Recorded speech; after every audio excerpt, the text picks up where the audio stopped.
And there is the glass crashing yet again. I say again, but you didn't hear the first time because I messed up. I started with our intro little thing, and I mistimed the second video. That's after the countdown, and you saw Tim's face. I was looking into the camera like a deer in the headlights. And then millisecond later, it started again. And then I started talking, explaining my mistake with a glass windows crashing sound effect. And then Tim goes, "Joe, we live?" I'm like, fuck. So, round two, here we are. Crash again. So, welcome to Monday night, the Tim and Joe show, where we just screw up all the time.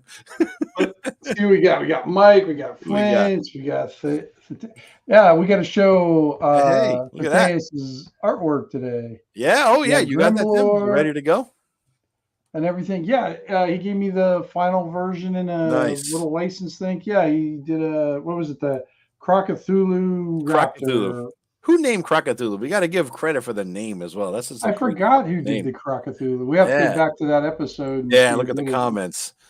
Yeah, that was great. That was a great damn name. I like that. Thanks, guys. That's fun. Yeah. Something about the A2 mayonnaise jar on Funkin' Wagnall's front porch. What? What? I'm missing something. Hey, Flint. Joe fucked up the intro. Don't you? I was ready to tell him. I was thinking about telling him. Yeah. Yeah, you were. Yeah, I'll see April 25th. Mike and Flint have an illicit rendezvous somewhere apparently on April 25th. Look at that. Nice. Damn, man. Can we do a love song kind of montage for them or something? I don't know. Was that something without? I think it's almost time to break out some Lionel Richie for him or something like that. Go old school. Yeah. Real old school. You're going for Barry White, though. I mean, depending on what Well, Barry White or Marvin Gaye. If this is just a grinder hookup, then that's one thing. But if it's an actual love affair, Barry White or Marvin Gaye, at the very least, it's got to get involved here. You know what I mean? So the monster was my prompt. So it was Grimlore said he's saying he did it at a gaming table. Wink, wink, nudge, nudge. Our first on it, at it, under it, around it. We know. Yeah. There'll be a table involved. Just watch out for those D4s, guys. You know, and the splinters. For some Kenny G. Kenny G. Amen. Hey, Terry. You guys are going to play together then? Where are you going to play? Where are you guys just meeting? Yeah, I was going to say, is it a convention or Roll20? Oh, very nice. Ah, cool, man. You going to televise that shit, Flint? Put it on your channel, man? Is that going to be a live one? Yeah. And Mike, did you guys meet here? I mean, are we a hookup, Tim? Are we like RPG Tinder? Is that our thing? You swipe right, you get Flint. You swipe left, you get Mike. I mean, swiping left or something. There. Roll20, no, but I will report. All right. Yeah, good, man. Let us know how it goes. Put it on the show too, man. Put it on your show. That's awesome. That's cool. Yeah. Hey, O'Neill. Very great. Yeah. I wonder if anybody else of our members play. And I was thinking about doing that, Tim, for some of the regulars, just do run a game for them one day. You know what I mean? Absolutely. Maybe the regulars. Because I think one or two of them reached out already because I've been talking about doing the Shadow Dark and doing some one shots, and they've kind of reached out to possibly get involved. So we'll just have to organize it and everything. Yeah, that'd be kind of cool. Shouldn't be too hard to organize. I don't think. It'd just be because since the last time I've used Roll20, and I use it kind of probably sparingly in this one. All the controls have changed since the last time I mean, I've been kind of tweaking around with them and stuff like that to see how they work. But RPG Tinder, I wonder what would be considered a TPK on that. Anal destruction, I think, nothing less, probably. No. That's grinder weight. All right, yeah. All right, I'm gonna. Before we go any further, I'm gonna show you my cool thing. I'm scared. I scared him off. Yeah, we're. I don't want to say we're going in the weeds because that could be taken. Oh. So I got two things, actually four things, but so I got these. I'm going to try out these new markers. I got these. All right, let me make you bigger, Tim. Big in me. So these are alcohol Master's Touch markers. Okay, I've never heard that And brand. Is that like an art store type brand, Tim? yeah, I got them at one of these art stores and stuff. The cool thing about these is they have two. So you got the, I don't know what you call that, the angled. Beveled or something? Yeah, Yeah, chisel edge, chisel. it's just the straight edge. So Oh, you got nice, both options. nice. And I'm going to use them for shadowing on my maps to add a little bit. That's Just cool. it adds a little depth to it or whatever. I don't know. I got to mess around with them, see how they work. Because my maps are so small, you know. Yeah, I know. You little cars. I mean, for what? Because I mostly, most people, rather, I should say, see them online here, and they'll look at it and they get as big as they want, but they are very small. They're Well, digest most of my size. maps I draw on are 4x6 note cards, Yeah, yeah. and then I do the the bigger, I do like this is like regular. This is one I was been working on. It's like regular graph paper. I just changed the square size instead of 4 per inch. I think that's 2 per inch. Okay. So, yeah. And then my other thing that I got that was cool is, you can't go wrong with this is Basic Fantasy's latest one that they came out with.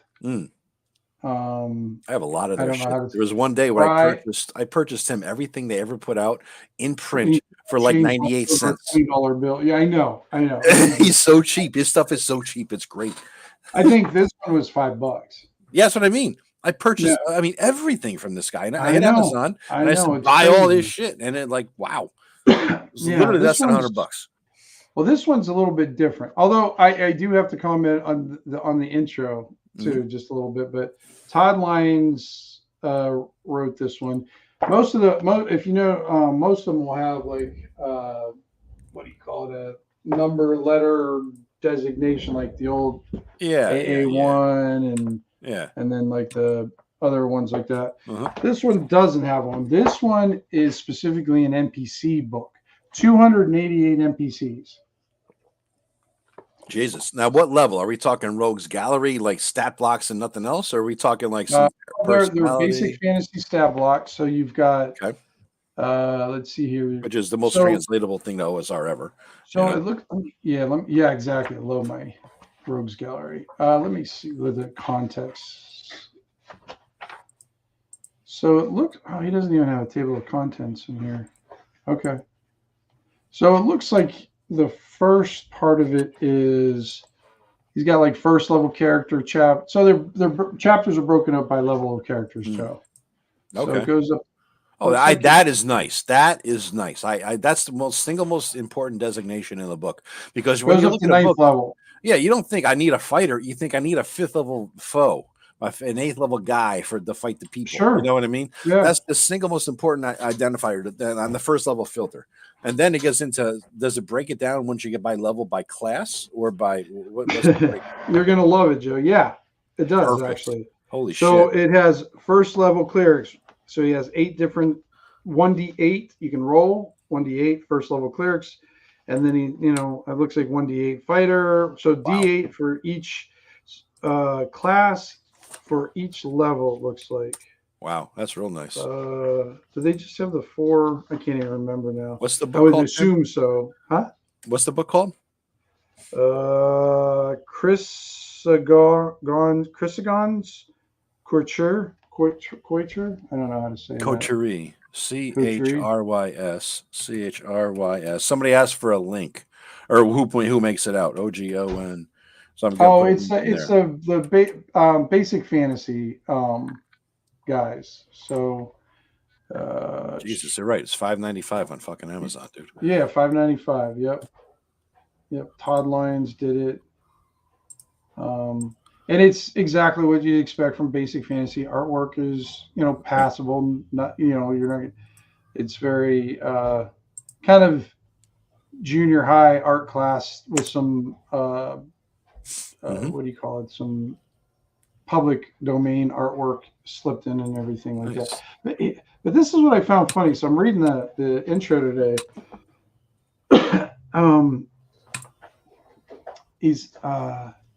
So it says, in as much the time that I used to be okay. In much the same way, there used to be time in my life to write and record songs and install and customize Linux installations for the command line. I used to have a lot more time to roll up characters. Yeah. And so you might ask, how on earth would I have time to create an entire book of them? Fair question, which I'll consider as a first attempt to complete the introduction. Let me guess. He got divorced. His kids all moved out, and he retired. Well, no, this is not a tome of random disconnected individuals. To me, would be fantasy on a level beyond the game this book is written for. I'm not really sure what that means. Yeah, it's kind of different. While there are some high functioning outliers and fringe individuals, there are also many friendships, families, organizations, and rivalries and other interpersonal dynamics within this book. Some members are famous to the general. Oh, I guess they're talking about the characters known within. Yeah. So they have some interactions and stuff like that. That's pretty cool. It's actually really unique. I've not seen that anywhere else. Maybe not. Maybe I haven't seen it like that.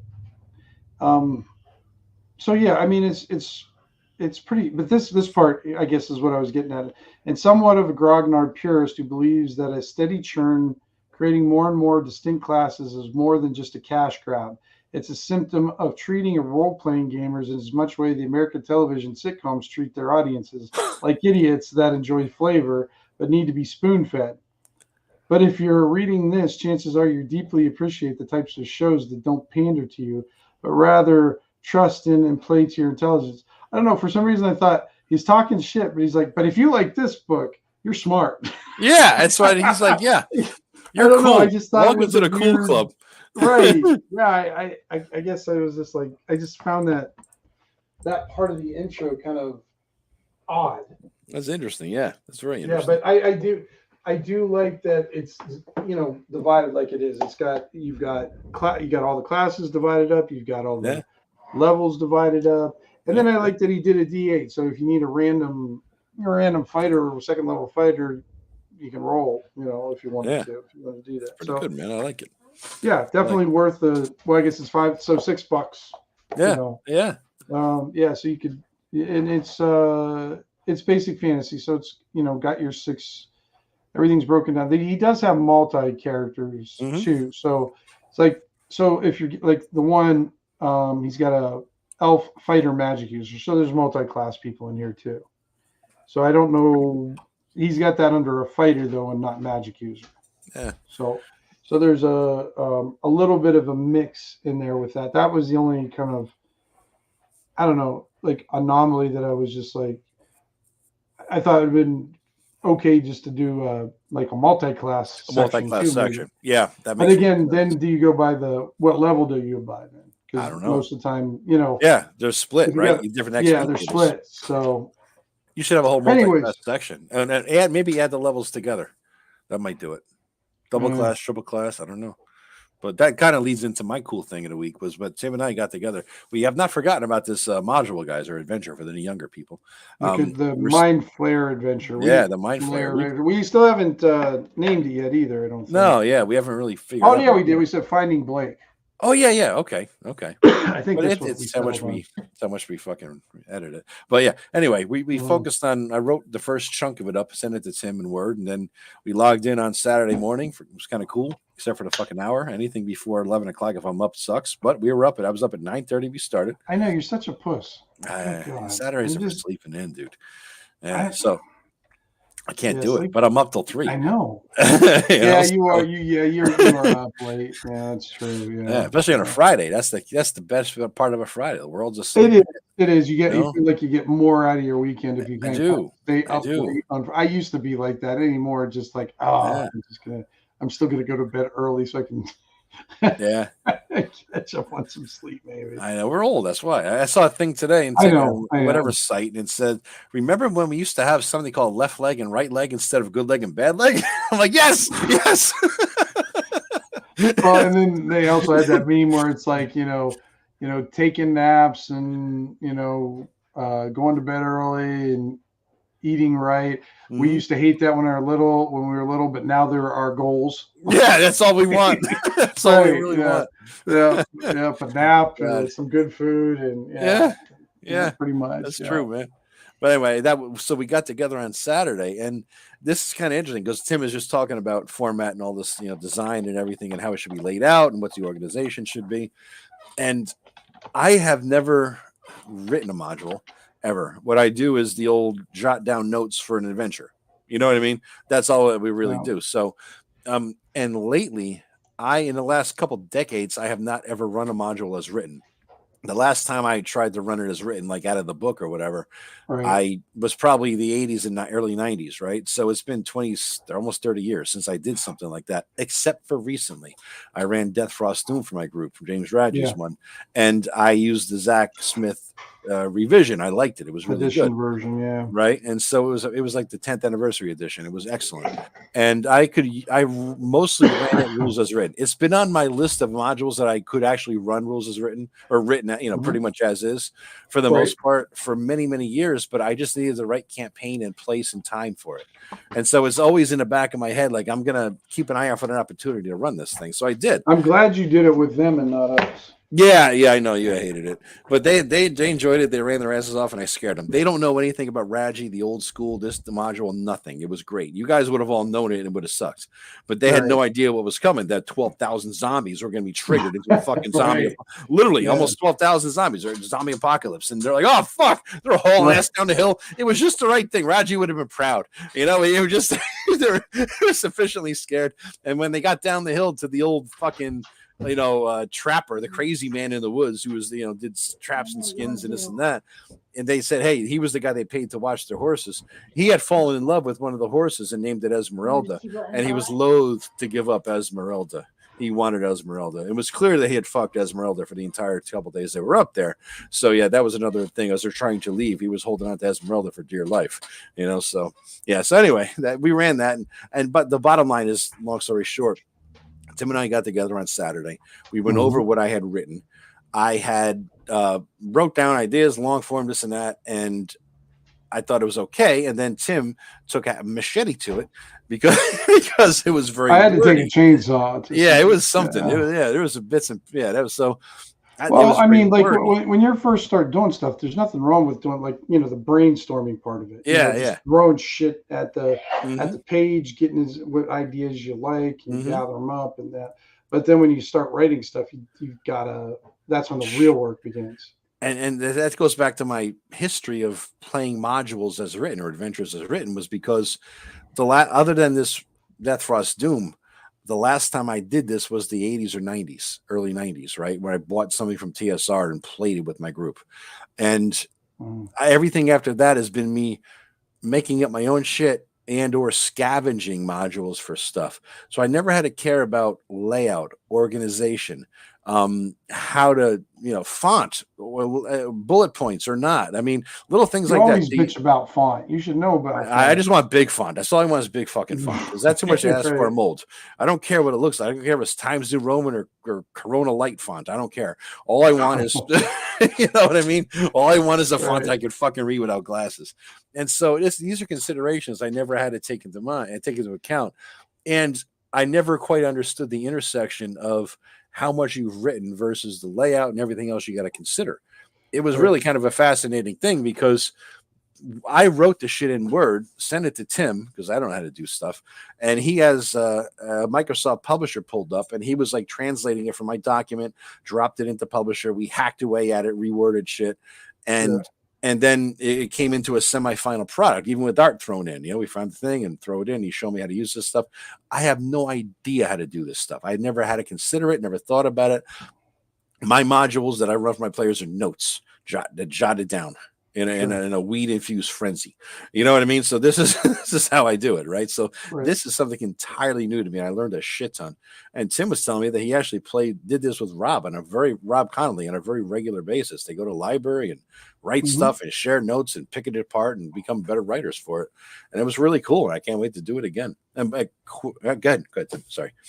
No, I was, we did it's been many, many years since we did that. So, but yeah, Rob was, I don't know, because when we were doing it, like I told you, it was more based on short stories, not so much writing. But Rob had a chubby for starting a story with freaking weather. was like, stop telling me how the weather is outside. Well, Tim, that goes back to our 6th grade thing we had to do. It was a dark and stormy night. You know what I mean? You remember that? Right. That's okay for Snoopy and the comics, but not good for, to start your every medieval white boy fantasy short story where the guard gets up in the morning to start his duties, and he's got to take like the first page to describe, taking a piss as he's looking out at the sunrise and stuff like that. Kudos for having toiletry stuff in the module in a story. I mean, that's just. I figured you'd like. I like that. Yeah. I mean, anything that starts with taking a piss. Yeah. Speaking of which, I gotta let you guys know, in 7 minutes and I think 37 seconds, I have sweet potatoes in the oven. I got to take them out. So just a heads up. And I will. Sweet potatoes in the oven. What are you making? I just got cooking night, and I forgot to do it before. So I'm like, fuck. I cooked up some chicken. I got sweet potatoes going. I just gotta. Make food for a few days. That way I go into when I was a bachelor, that's what I used to do. I used to have those little plastic Tupperware containers, and you get like a week's worth of food. You just make it all at once, stack them up, and then about the time you got to the 4th one, you ordered pizza. Because you question whether you get sick by eating it. You know what I mean? It's like, how long has this been here? What's that smell?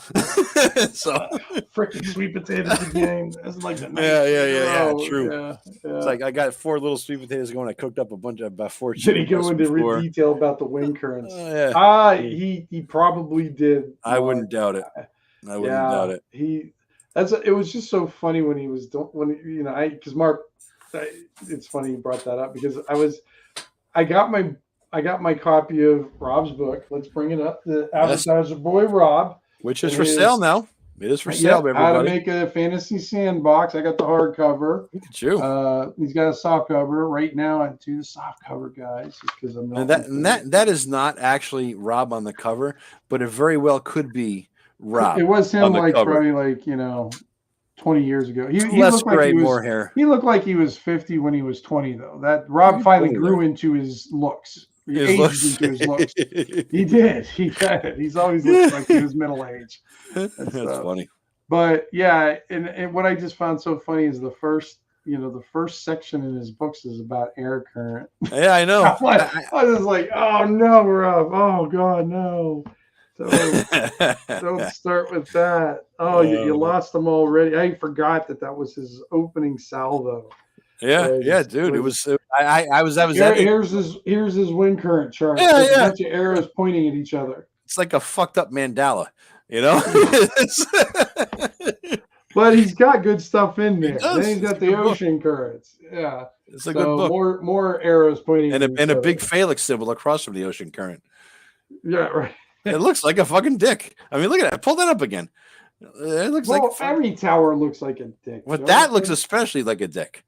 I mean, look at that. It's even I mean, that's a we all seen a boner. It looks just like anyway. I think you're kind of funneling your own little stuff. I don't know. I do have to pee. Maybe I had my dick on my mind because I'm doing the jig here. So in 4 minutes and 19 seconds, I'm doing a wiggle. Because I figured 4:19, I could do the potatoes and take a leak all at the same. I'm maximizing efficiency and maybe make another old fashioned. So you'll be on your own for about 3 minutes there. So get a hold of the show. Just tell me when, and then I'll go through. What's that? 3 or 3.5 minutes, and then 3 minutes. I just clicked down to 3 minutes exactly. So yeah. Did Rob sign up for you? No, not yet. Mike, I'll get him to sign it eventually. I had him sign all the other stuff. He just lives down the road. Joe E. Lincoln King. Because I got to cook it myself, dude. I don't know if you're married or not, but if you are, hopefully she does a little cooking. And you don't have to do the burdens of life all on your own there. Yeah. So. Well, I ended up getting subs tonight because we were both working. So yeah, it wasn't good though. We spent we live in rural Pennsylvania, and we went out and got 2 subs, and it was over $30. Wow, what the hell were they? The 2-footers or something, or they were 14-inch subs, and they were not. And I get a ham and cheese sub. They don't even fucking heat up the ham and cheese. I'm like, I want it heated up. Oh, we don't heat up the ham and cheese. I said, you got a stove behind you. Yeah. I said, put it on the stove. Yeah. Yeah, and I heard they had any ham or cheese. So yeah, it's called Jersey Mike's. So Jersey Mike's Dude, can I suck love it. Jersey Mike's. I Fuck love that Jersey fucking Mike's. place. Oh, I love that place, man. No, it sucks. And I'm It from sucks Jersey here. originally, so I don't know if you guys all knew that, but I'm from. So I got a special, And Jersey, we had really good subs. Here's the funny thing. There was in my hometown, I grew up in early on. There was a place called Mike's Sub. So when I heard a Jersey Mike's came up here to Connecticut, I'm like, holy shit! He made it so good. He franchised. Yeah, but it wasn't him. No, there used to be some real restaurants around here that made subs, real Yeah. big subs. But Okay. that to me, this is just another Right. version of Subway now. Yeah. All right. I'm gonna go take a leak now and do the potatoes. I will be back in a couple of minutes, guys. Tim will entertain you about sub talk. Sub talk. Sub Okay, talk. I don't even know what sub talk is. I don't know what he's talking about. Let's see. Hey, now weather can kill. Yes, it can. I use it against my players all the time. Yeah, we had a run in. Okay, Rob has been a huge fan of Harn forever, and he really, really wanted to play Harn back in I want to say it was the late '80s. So me and my friend decided, okay, we'll play Harn. Now, what ended up happening is we switched from the tail end of first edition D&D into Harn. Now, those are two different mindsets. We went from heroic D&D to Harn, where you can get an infection from a thorn. So we hadn't made the adjustment as our heads, and we were walking through the rain, and we were getting levels of exhaustion, and we're like, what the hell? What's going on? We're dying in the rain. And then we didn't bring any food because in D&D we never tracked rations or did anything like that. So we just sort of went into Harn not tracking rations, and then all of a sudden they became important. And then we weren't eating, so we had to go hunting. And this is the infamous story Rob and I will argue about till we both are in the ground buried.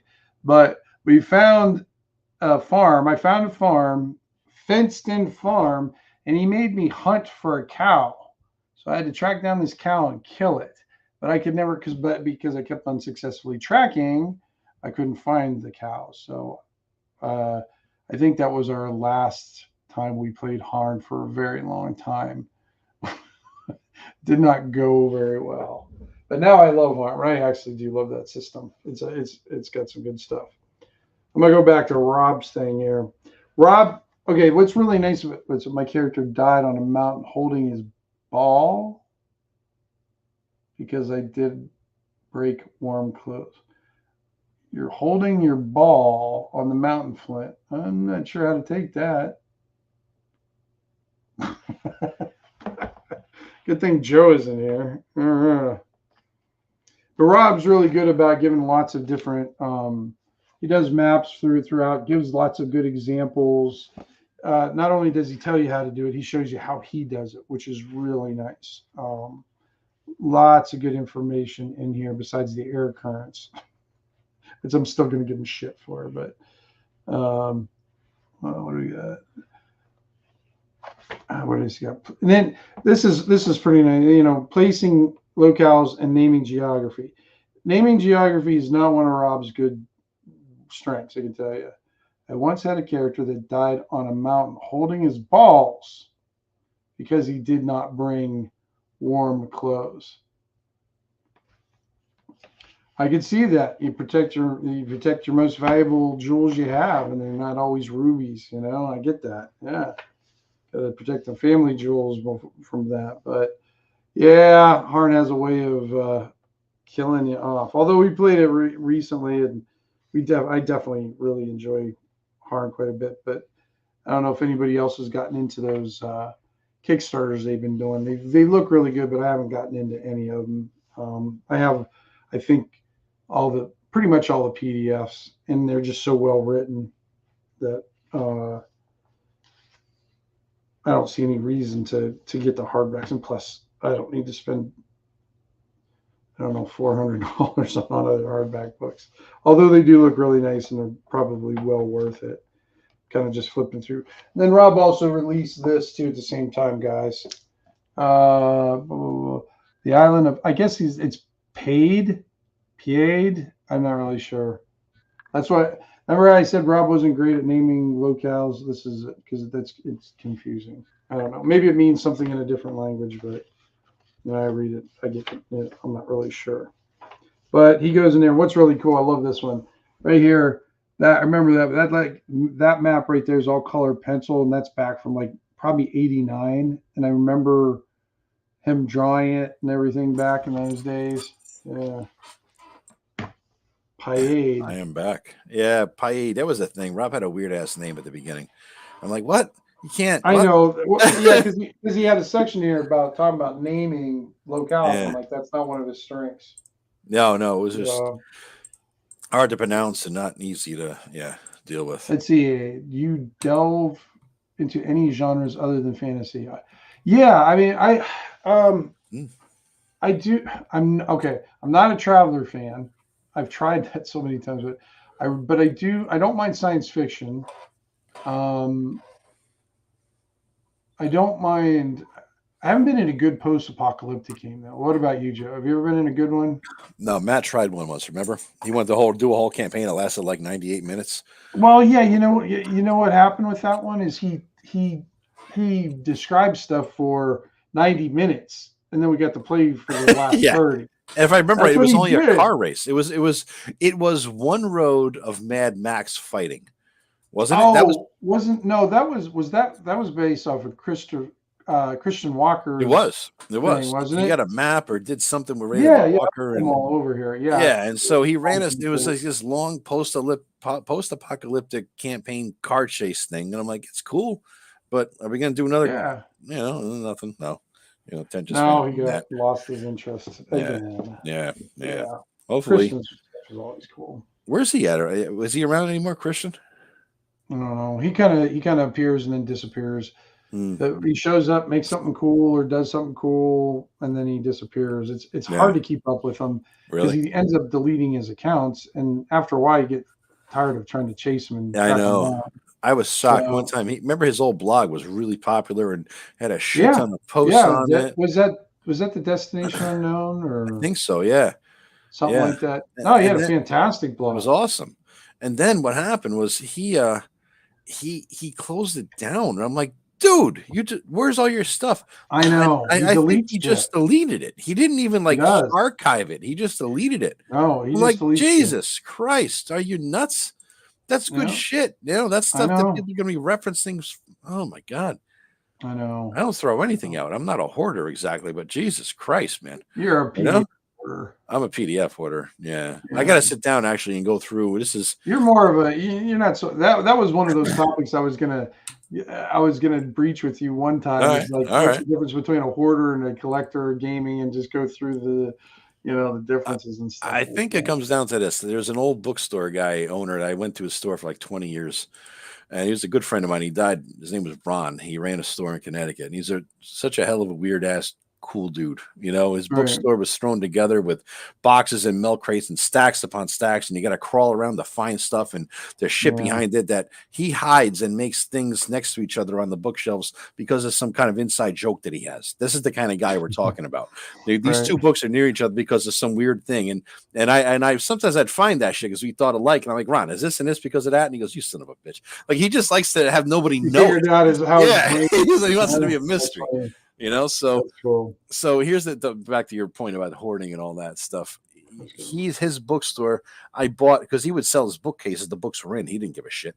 You know what I mean? They're all on the floor in a crate now. They don't find another bookcase. So I bought a lot of old bookcases from him, and I set up my whole apartment in a certain way, and beads and curtains and a hippie. I mean, my background to this show is my old chair.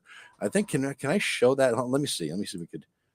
Let me see if I can just make it so there's nobody in the picture. That's my old apartment. If you get an idea, and believe it or not, that article up there in the corner, that's my fucking guy's bookstore, right? So, I mean, this is like this is it. This is what it looked like. That's why it's a hippie dive bar place, my whole apartment. So the bottom line is I decorated it. I guess subconsciously, my whole place in the style of his bookstore, right? Which is old bookshelves and thrown together, stacked everywhere here and there.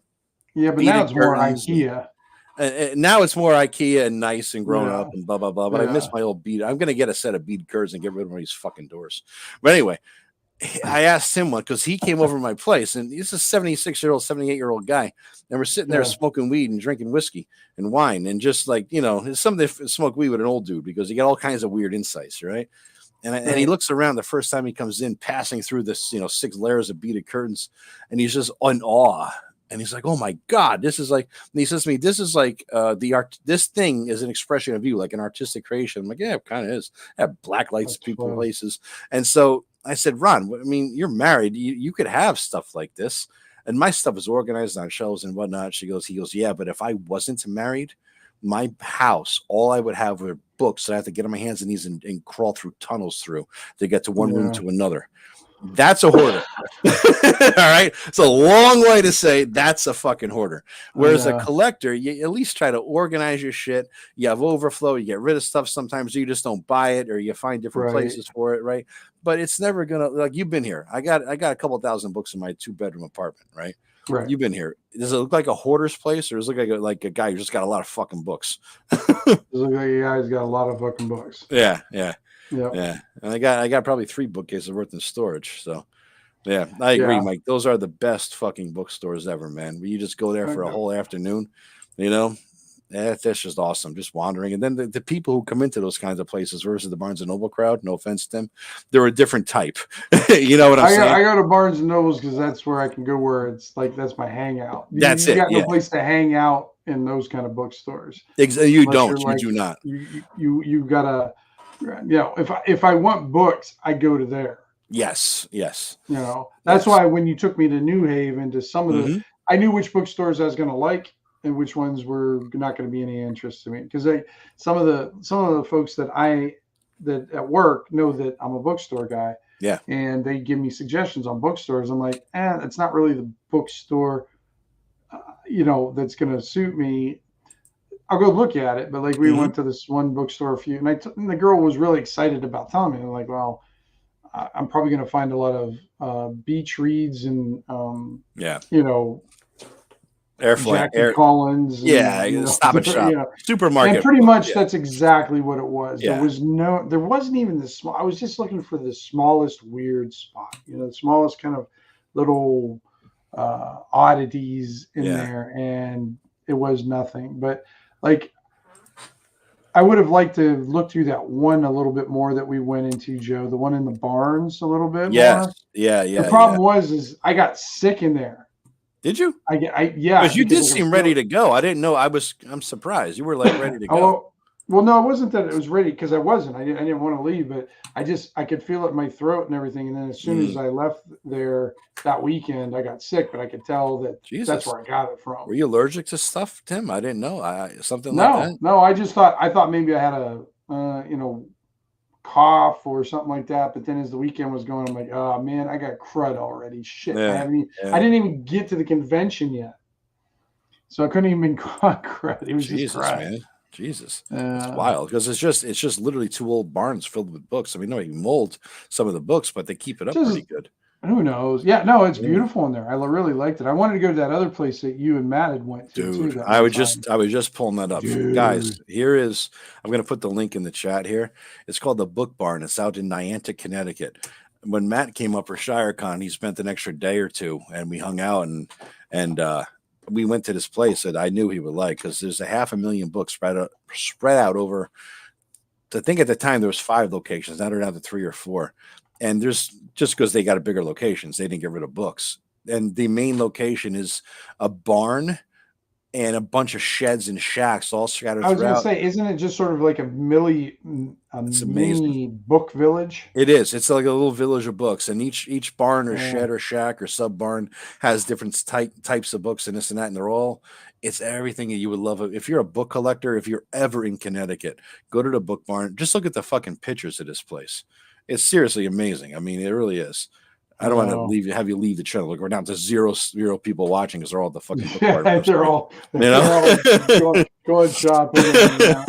I wouldn't blame them. I'd leave too and go over there. No, it's a fantastic site. And so Tim, if you want to stay, I was going to say that because I know you might come an early day to go to Complete Strategist in New York City. If you want to stay till Sunday. Well, we do that. Like I said, my God, I'm going to need to bring a pickup truck if I go to all those bookstores. I know. and everything. So, but dude, it's worth it. I mean, some things you got to do just because, oh, right? bastards were. But Yeah, yeah, absolutely. it's I'm open just 11 seeing. to 6 on every day except Thanksgiving and Christmas. They close 2 days a year, literally every other day they're open. So they will be open on Sunday, Tim, if you want to hang another day. Well, didn't I stay Sunday? Hmm? Didn't I stay Sunday last time? You didn't. No, you left Sunday morning. I'm saying if you want to leave Monday. Oh, okay. For some reason, I thought I did leave Monday. No, No, I did. That's right. I because I did was going to take it to this place. I leave was going to recreate the Matt experience here. Sunday. I think it was a sick day Well, thing or a vacation day thing you had going on or something. right. Yeah, I think I did leave there. I was just reading some of the old chat stuff here to catch up with. Yeah. Oh, Advance. Oh, he remembers that. Says, it was fun, and we rescued the artifact, collectible Barbie doll. I think. Oh, was that it? By then I was so what the fuck? I I, must have been obliterated. that sounds right. Yeah, Yeah. yeah. I might have the notes for that game. I had a folder, a little so for everybody's games. I probably have it. The actual. I got look, Matt's game, Matt's new game, Matt's new game, Matt's new game, Matt's new. This is fucking the shit here, Yeah, the whole folder's full of new games for Matt, motherfucker. I know, but you got to watch because the Bronze Age. You can't pick on them too much. What? You can't pick on them too much. You're pretty good with starting and stopping campaigns. I did that once. Twice. What? The Bronze Age? 3 times a lady. Bronze Age? The Bronze Age. Oh, the Five Lakes Lakes. one. 5 Lakes. Okay. And then there was another one, wasn't there? What was the one with the kid? That the guy that he was really strong and everything. That was the Bronze. That was the 5 Lakes, rather. That was the same. That was 5 Lakes. Okay. Yeah. There was 2. For some reason, I thought that was a separate one. To be honest, though, I remember holding off because the Bronze Age I only take half credit for. The other half was your fault. You got sick, and I remember it was that was the time. And I forgot about that. And I had started, and I'm like, let's wait a week. Maybe he'll get better. Let's wait a week. Maybe he'll get better. Then it's like, you were the main dude in that campaign, the driving force of the entire game, and you seem to be getting the most out of it. So I'm like, let's just wait a few more weeks, and Tim gets better. And then I just never got. Yeah, we never got back to it. That was the end of it. Yeah. Closest I get to you guys is Midtown Manhattan, and we go to Complete Strategist. I think Joe does. That's where we always go. That's our thing. If Tim does come out here a day early, me, Rob, Tim, Rob's wife are going to hit the Complete Strategist, hopefully with Eric. Right, with Eric. Maybe a few other guys. You know what I mean? If Greyhawk Ragnard, so ambush the Complete Strategist. We kill it. I mean, between me and Rob's asses, we're going to knock shelves down to be a fucking scene. So it'll be. Rob's ass has gotten significantly smaller. He is. He's a lot lighter than me, dude. So good for him, man. But yeah, dude, if Mike, we will let you know. He is a little shorter, about an inch or two. Yeah. No. He's like, because you're what, 6'2", 6'3"? Yeah. 6'3". He's like 5'9", 5'8". Is he really? No. Yeah. He seemed almost as tall as me. Maybe just the girth and made it seem like it. I don't know. Yeah, no, he's not. He's shorter than I am by about 3 inches. I did not know that. I did not know that. He's an opposing physical guy. You know what I mean? He has he has his own gravitational pull. Yeah, he does. He does. Yeah. So a joke I used to play. He didn't think it was funny, but I was. Of course, that's why we got to hear it. I would throw small things at him to see if they would go into orbit. Yeah. He's like, "Why are you doing that?" I was like, "I'm going to go into orbit." It's awesome. Yeah. Oh God, I wish I knew some fat people. I could do that to them. Wish I knew them well enough to do that to them. Put it that way. I know a lot of fat people. Trust me.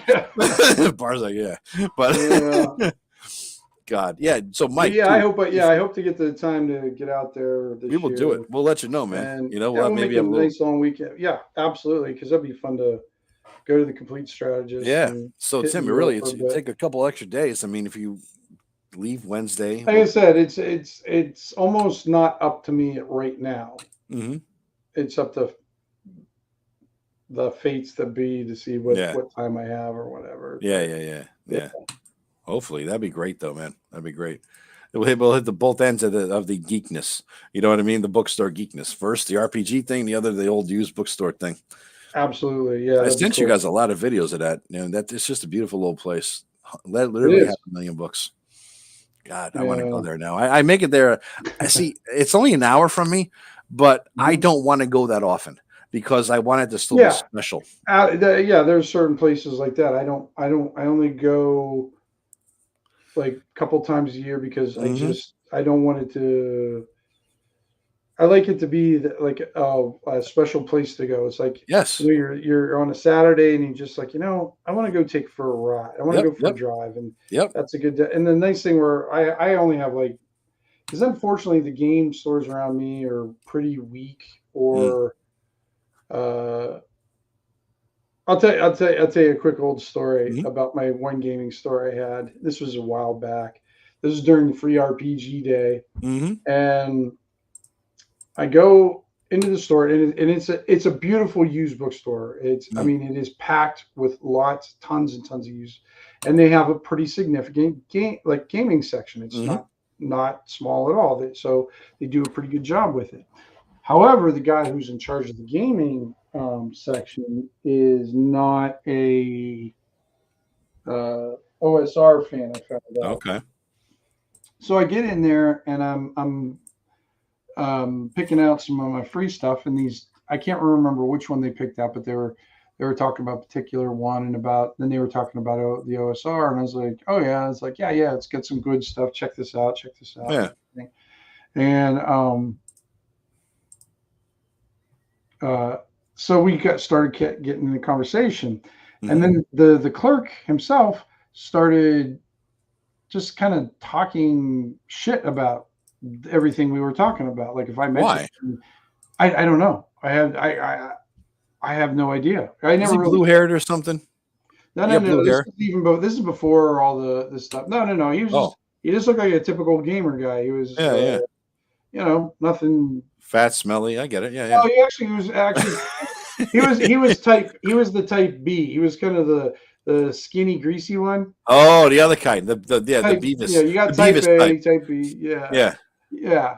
And so we were talking, and so we kind of stepped away from. But there's not a lot of room in this place, and everybody was there for free RPG day, so we Hmm. didn't have a lot of room to maneuver. Well, so I give this guy a piece of paper, and I'm writing down all these different blogs. I gave him to my blog, and I gave him. Yeah. This was back when we were blogging more too, Did you and get just my vlog? some. Not back then, no, because you were just a shit Please. talker jerk back I then. had a legit You blog. were a jerk back then. You did I, have a good blog, but you just started shit all the time. it was fun. I was bored. I wasn't playing any games. I had nothing to do. I Except know, so you just started shit wherever you it went. was Yeah, I fun. remember that. I had a lot Yeah. of anger. I had a lot of anger issues back then. So, I got over anyways, it. I go to hand him this piece of paper, and the kid jumped up from his little stool and tried to grab the piece of paper. Of course, What? being From you? yeah, for me. I wish I And saw that. well, the dumbass thing is like, okay, I told you it was crowded with people, but he makes it Yeah. halfway there, falls face forward onto the ground, Yeah. Of and so I'm course. just staring him It's on the Beavis. ground. But we're both like me and the guy are looking at each other, like looking at him, like what is he doing? Yeah, So yeah. I What give him a happened piece here? of paper. Yeah, I'm like, what the Dude hell was failed that the dex for? check by a natural one. He rolled the Tim, essentially, is what he did. Pretty much, yeah. I rolled his save, yeah, pretty much. Yeah, and then he gets back up and he was mad at me for giving the piece of paper and I basically turned to him and said, "Shut the fuck up and give me my free stuff." Yeah, yeah, I bitch. said, and then I went to the I've never heard this story before. That's great. yeah, it was like real early on. It was like the second annual RPG. This is when I was kind of into it. I was like the Yeah. free RPG day. I thought it Oh was yeah. really cool, great idea. I really was into it. So Hmm. I wanted to support. No, I didn't have any. I didn't even move, Mike. I just stood there. He just fell. It's not like Tim's I a took big any. guy. Tim's a big guy. I What are you? didn't take any 6'2", invasive Tim? six action. one, I six used to one. be. Yeah, yeah. Well, yeah, I Yeah, know. We all not shrank. yeah. I'm not, yeah. I used to be Used to almost be. 6'3" ish. I was kind of like a pubic hair from 6'3", and now I'm just like a little above 6'2". The thing is, all the fat is like crunching my spine and all my joints down. It's just the weight of I think gravity it's is just shrinking me. our hopes and dreams that just get crushed under the Oh, that's just reality. I don't know about you, but I work for a public entity, so yeah, that pretty much goes with the fucking flow there. You know, you do too, right? Exactly. Semi quasi, exactly. yeah. Pretty much. Yeah. But yeah, it was just weird. But like, and then I even talked to the owner and I told her what he did, and she was just like, "Are you kidding me?" And I'm like, "Yeah." I said the other guy was there. I was like, "Why would I lie about that?" First of all, I was like, "Yeah, that's just stupid." But it's not like he was there the next time. I don't think he remembered me because he didn't say anything. Or he didn't Next want time to. I was there. He's Beavis. I mean, No, I don't know what he did. I just like. Unless he's in his cornholio aspect, he's not going to talk shit to you. You know, I don't. Like I said, he was just somebody who was very anti. And this is during 4th edition, so this is how far back we're going. Yeah. Shit, man.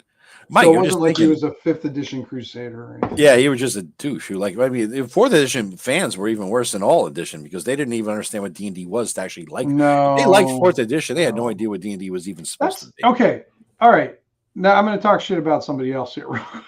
Maybe not shit, but just point out something. You always love it when I do this, Joe. I do. It's like, usually has to do with a dent in a book spine. But now I'm engaged, so let's go. I did, yeah. Oh, you got fucked? You got fucked?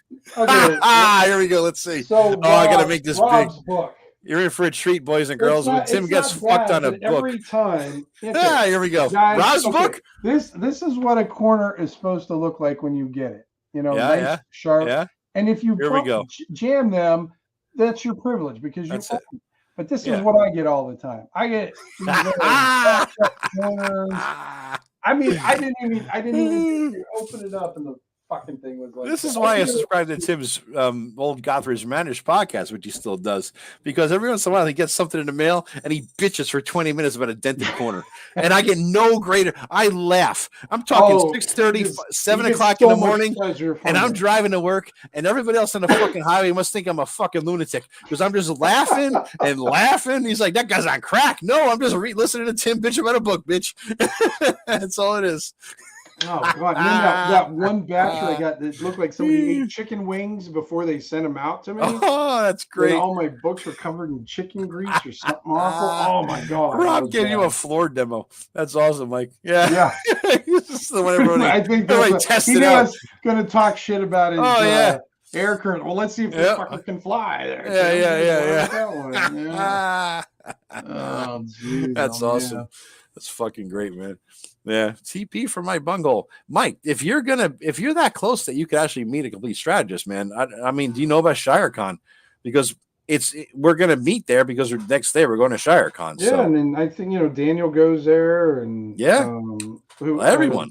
Hyperborea guy. Yes, I always forget his name. What's his name again? Jeff Talanian. From Hyperborea fame. You got Greyhawk Ragnar, right? Joe Block. Yep. Goes there. They had a couple of really great vendors there who have a lot of old school stuff you can pick up. Yeah, and then you can win shit like this, guys. Hold that up, dude. That's awesome. Yeah, the hand of Vecna, man. It's the hand or the eye? It's the hand, wasn't it? Hand and eye. You got both. Nice. Hand is. Yeah, that was awesome. I wanted to fucking win that. I was pissed. I was happy for you. I was pissed though. But I bought a ticket for you for the Tarrasque. Remember? You did. I didn't get that. Neither way. I bought a thing for the Tarrasque, and then I think they gave away 2 of those. I think so. Yeah. Yeah, I think they gave 2, and I ended up winning the second one, which was kind of fun. That's cool. Yeah. That's cool. That's something I mean.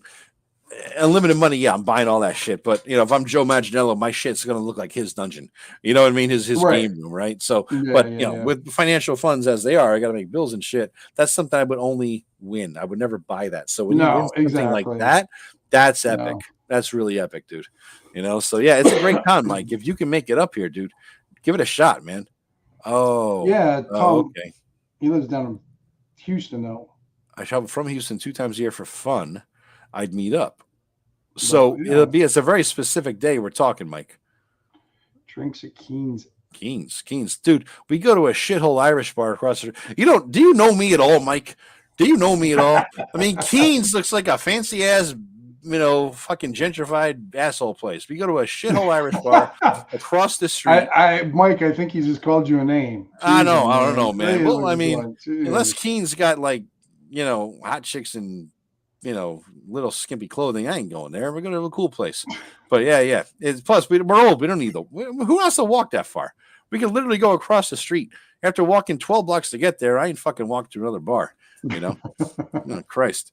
But yeah. Dude, seriously, man, Mike, if you could get down there old school, and I am an asshole. Well, admitting is the first step, right? Yeah. Why do you think he hangs out here with us? Yeah, I know. A bunch of assholes. That's a qualification in there. Oh, yeah, before I forget, hopefully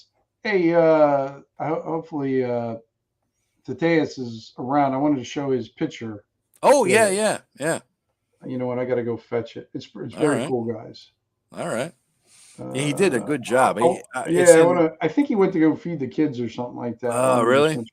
Is that what he said? Going to feed the kiddos. Will be back in a bit. Okay. I'll get it ready so when he gets back. Yeah. We'll have it ready to go. He did a good job. He just unasked. He just like, hey, does this look good? How's this look? Send it to me. Yeah, it was really nice. It's from our last show where we designed this. Yeah. what did he call it? Krakatoulu?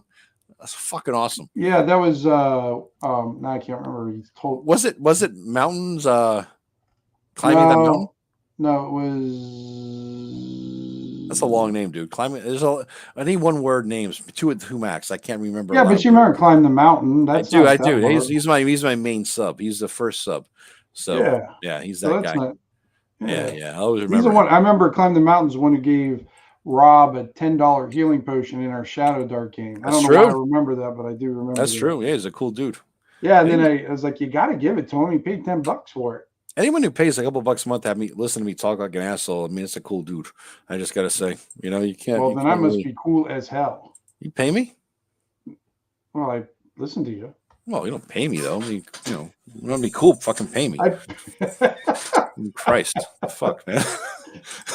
It's like Joe Pesci. Free, yeah. Pay me. Yeah. Fuck you, pay me. Behind that bill, not a lot of business. Fuck you, pay me. Remember Goodfellas? I do. You think it's funny? You think this is funny? God, Joe Pesci. That's my top 5 movies of all time. It is definitely in there. It's definitely. You know what? I'm going to take a leak and contemplate the other 4. I'll be right back, boys and girls. Oh God, that's going to take you half an hour. Yeah. All right, let's see. What do we got here? Oh, there you're back there. So that's good. I'm going to bring that up here. Let's see if I can. Have to get it from. There it is. I think. Yep.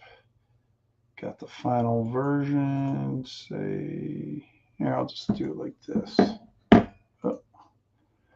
All right, guys. This is from the TAS. And I got to remember how to present. Share screen. There it is. So this is what he sent us, guys. That's awesome. Yeah. See if I can make it a little bit bigger. Yeah. If you make it so that we're only seeing your presentation, there's got to be a way to do that, right? There it is. Okay. There you go. Yeah, that's nice. Really nice. So that'll be so when we release. I figure we'll just kind of release it kind of as a just a PDF. Yeah, stat it up and throw it out. Yeah, because what we're going to do, OSC and Shadow Dark or something like that. Yeah, and 5e. So we'll put it on Tim's blog. Well, you're going to do 5e. Tim's blog. I'm sorry, Tim's Patreon, right, Tim? I thought we'd just do it on. Yeah, I guess we could do it on there. It's free to subscribe, so I mean, you can pick it up, subscribe, pick it up, and you got it for free. Yeah, that makes sense. Yeah, no, that's pretty cool, man. I like. Yeah, so thanks. Yeah, so we'll make sure we get that to you, Thaddeus, and make sure you get all the credit for that one and whatnot. So let's see. Tim, you have a top 5 list of movies or anything you like? I mean, all genres. I'm talking a combination. All right. Yeah. Gosh, I don't think we've ever even personally talked about this. Like, I don't know what you. I don't think we have. Yeah, I'm curious. There was a movie I was into for the longest time, and I watched it over and over again. Mm-hmm. And it was called Manhunter. It was a Michael Mann film back in 1985, and it was based off of the Red Dragon novel from Thomas Harris that later became Hannibal Lecter. Hannibal Lecter was the the main villain in it. But in that one, Brian Cox played Hannibal Lecter, which I thought played a way better Hannibal Lecter than Anthony Brian Hopkins. Cox? Yeah. Really? It's an incredible movie because if you know anything about Michael Mann is a very stylized thing. And he's got this one scene that is one of the best scenes in all movie history, as far as I'm concerned. What's that? You got this serial killer. Spoiler breakers, but it's 1986 movie. Tough. Yeah. But anyways, if you're still alive to remember it, congratulations. Right. So, exactly. I don't remember. But the killer's in his house. Mm-hmm. Oh, yeah. Mike knows exactly what I'm talking about. The killer's in the house, and they're surrounding the serial killer's house. And Graham, the guy who played CSI, the main CSI guy, the original one. Yeah. I forgot his name. He's the main guy in this. So he almost takes that characters in there, almost plays the guy in CSI in some ways. But anyways, he's outside and he's seeing the killer pin this girl down and ready to kill her. Uh-huh. But meanwhile, this killer's got In-A-Gadda-Da-Vida playing on the stereo, full blast. Say that 3 times fast. In-A-Gadda-Da-Vida, In-A-Gadda-Da-Vida. Yeah. It's easy. And anyways, so he starts charging at the house. He's running towards the house, and you got it going, and then he's got the drum solo playing, and just as Will Graham hits the window and he bursts through, it just explodes into the music again, and then they start. Oh my god! And you can see him running from you're seeing from the inside, and you can just see the silhouette of him running at him. And then you see his reaction, and then the music hits its crescendo, and he smashes through the window, and fuck, it's good. That's nice. Nice. It's a beautifully filmed, and there's a lot of people in it. Mm-hmm. There's a lot of stars, a lot of people you'll recognize, and but that was the film that made. Michael Mann was already a popular. Director. He was one of those. Mm-hmm. He's one of those directors who doesn't do like a film every year. He's one of those ones who does them every once in a while, kind of deal. But yeah, I just would watch that movie over and over and over again. Yeah, back in the day. So that would be mine. What's one of your top 5? Well, I'm just as I'm sitting here thinking about it, just jotting down because. My top 5 are like 25, right? So you know what I mean? Well, you got to cut it down to 5. You can't do 25. You do. So I would say. And Thrax is just cheating. He's already cheating. He's putting trilogy counts. Yeah, I'm doing the same thing, dude, because I got the Godfather 1 and 2 in there. So I agree. Okay. I agree. And I'm doing so. I got to. Well, the books were supposed to be one book, so that's true. I'll let that one slide. Is true. So that is true. So I guess I would start with the. And this is in no certain order, except I know number 1. Mine are in no certain order either. So I'll tell you number 1 last because I know what number 1 is, right? So in no certain order, the new Dune movies. All right, they are fucking fantastic. Yeah. All right, they are. I haven't amazing. seen the second one yet, but I've seen the first one, and it's pretty impressive. It's really so well done. The skill in this director is something else. I agree here with Thraxus, Lord of the Rings trilogy. All right, I agree with that. Tombstone almost made my list. Tombstone's top 15. Tombstone's just so good. It's amazing. Yeah. The one we're talking Val Kilmer, that's the one. So.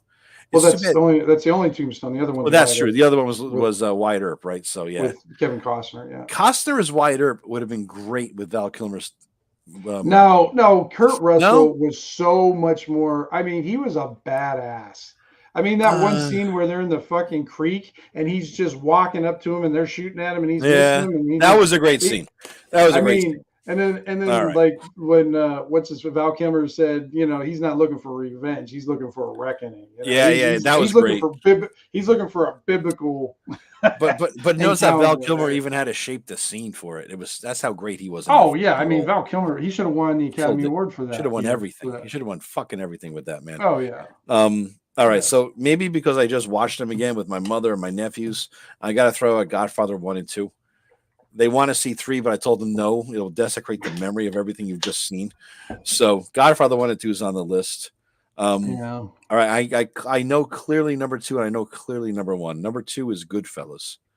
All right. All right, And I'm number seeing a one, theme in your movies here. Yeah. there's a little, yeah. So a Dune, Lord of the Rings trilogy, Goodfellas, Well, I mean, if you Godfather, think about it, Dune is just another organized crime type of movie.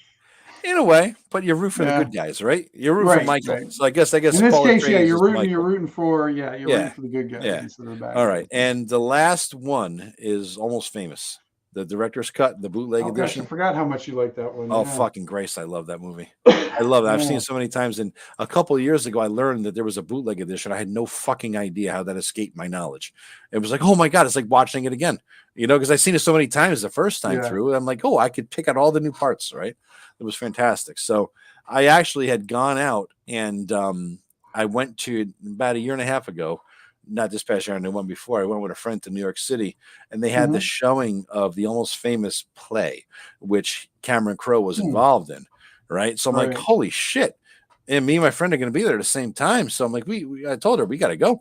We got to hit this fucking place. And she got us tickets. And then our day was supposed to be, I think Saturday, Sunday, whatever it was. And then they canceled the show. And so I said, my God, you got to fucking get tickets. You got to like bust their balls. She was in charge of logistics. I don't do logistics like that. I live out there. She's the traveler. It's like, you just do whatever you got to do, make it happen, because I'm buying, you're making it happen. Right. Right. So she did.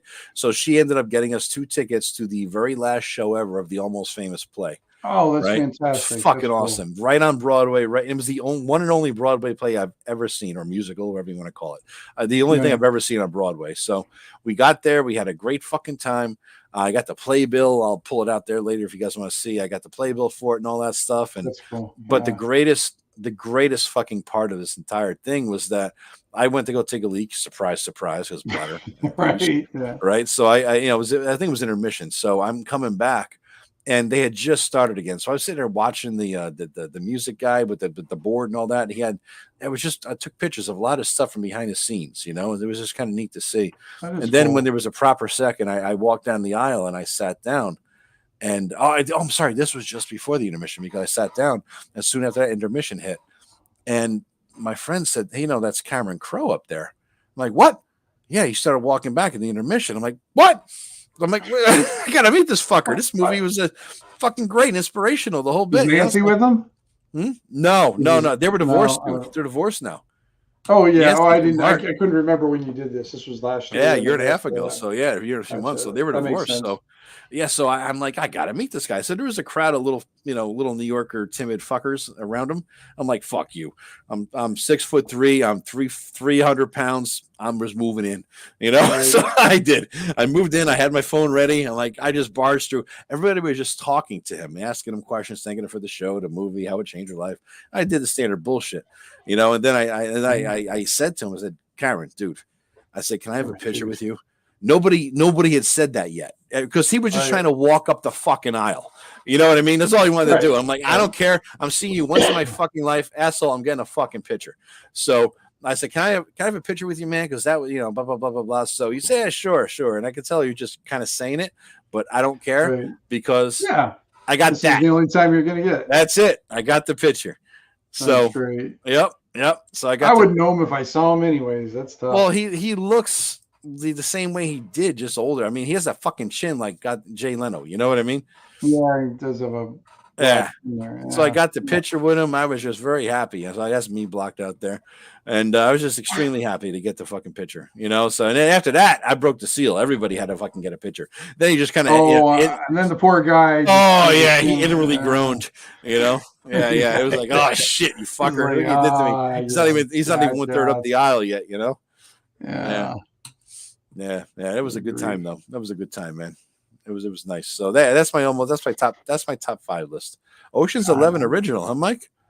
Damn. Yeah, I remember seeing that one. Yeah, it's been a while since I've seen it. Yeah. I like all the Thraxis, Goonies, RoboCop. I mean, I can tell he's got like a theme going on. He's about 40. Thraxis, you're about 43, aren't you? No, 40, he would be 44. He'd be older. I'd say he's probably in his. He's probably close to our age. Yeah, you're 50s, right. Yeah, because those are all the Goonies. The Goonies throws me. The Goonies makes me think he's in his late 40s. Well, no, the Goonies came before all of them. I know, but it was too young for me. Because I mean, that's when Goonies wasn't. What's his name was in it? Josh Brolin was in it too, and he was just a young kid. Yeah, and Yeah. even you had what's his name? You had Yeah, nailed Stannis it. in He's there. yeah, I You had called it. Sam Mid-40s. See that? mid Yep. 40s only a Yep. few Yep. weeks. Yep. The Okay. Goonies threw it. The Goonies threw it for me. Is that what it was? Yeah, it was too young for me. It was too kid-like for me, and I was born in 70. So yeah. Okay. Yeah, because I didn't see the Goonies until later on. Yeah. Yeah, when it came on. Gosh, that's hard to think of what my other four would be. I mean, I would have to think that Excalibur would have to be up Oh, there. okay. I mean, if we're talking themed, the fan. No, Yeah. I'm not talking themed. I Okay. got Manhunter, and Okay. then All right. I got. No, I'm talking about top five all All right. genres. I'm not talking Yeah, about it's funny. themed. We started with Grinder and we're into Manhunter now. So okay. Continue. Yeah. Yeah, Manhunter, serial killer shit. God, I don't know. It'd be hard for me because I like certain movies at certain times, and I'm trying to think of this other movie I used to watch. I'll tell you another movie I really, really like. Would it be a top five? I don't know, but I watch it. I like watching it because it's one of the only movies that's really good with presenting high strangeness. Mm-hmm. And that's the Mothman Prophecies. Oh, you like that? You really like that? I do like that. Yeah, I remember you telling me about it a lot. Yeah, I got my Mothman. I got the Frank Frazetta Mothman. Oh yeah, that's right. Right there. Oh, nice, dude. That's right, dude. You have a light. Oh, that's Ivy's light, huh? That's all. Ivy. She's the other half was. She's trying to get her little photography section. It's under construction. Yeah. Kind of deal. It's always under construction. It is. It always is under construction, but more than usual right now. Oh yeah. I'm waiting for somebody to move a table for me. She's very mouthy from the other room right now. You know? Listen, that table. I'm waiting for you to Her move it. jerseyness is coming out. Oh yeah. What table are you waiting for? The yellow one. You gotta switch the yellow one for the small one. Let's zoom in on Tim getting in trouble for something. Here, we're gonna see Tim in a Here we spotlight getting in a doghouse for some shit or another. What is Joe saying? Joe's talking shit about you. I am not. Hey, you can't see. Trying to deflect to get me in trouble. I'm gonna call her ass up. Yeah. Hell yeah, get me in trouble. I'm gonna call her. I'm trying to think which. Dude, ask her what. Here's the thing. Ask her what she thinks your top 5 movies. Hey, babe. What do you think my favorite movies are? Oh my God, you're not gonna put down Hawk. Oh, Hawk the Slayer. No, I can't put Hawk. It's one of my favorite genre. 80s genre movies. Yeah, it's probably 1A, 1B. What's that? Tinfoil walls. I know it's a beautiful thing of horribleness. I know. And it's got Jack Palance in it too, which just makes it amazing. Cheesy. Oh God, I love that movie though. I watched it over and over again. I saw it a couple of years ago after on your recommendation. It was like, what the fuck? I know, but think of it like this, Joe. Okay, so it's the it's the early 1980s. Okay. Yeah. Think of how many D&D type movies were out there. Oh yeah. At that time, there weren't any. No, you got Conan. You got like Conan. No, Conan wasn't out yet. Oh, really? This is before Conan? No, this is before Conan. Oh, wow. I didn't know that. This is before like Beastmaster. This is before yeah. all those kind of B type. So this was it. This was wow. And you just start playing D&D, and then all of a sudden Hawk the Slayer comes on. Yeah. And all of a sudden tinfoil walls. And you saw the tinfoil walls, the horrible effects. You got Jack Palance talking in his gruff voice. I'll kill you. And then you've got an elf that can shoot 19 arrows in a half a second. Yeah. You got a one-handed man who can shoot 19 bolts in half a second. And then you got a dwarf with a whip and a giant with a hammer. See, that's the difference. Hawk with a mind sword. I played in 84. I started playing. So 84, 85, 86, I started diving into the movies and whatnot. So for me, I was going back to watch Conan. I was going back to watch Cole, you know, and you know what I mean? So for me, it wasn't a thing. So I see the difference there. You know, I see the difference. Yeah. So it basically was my first real, like, I guess if you want to say it, kind of like fantasy version movie. This is actually my first like D, and then the like Beastmaster.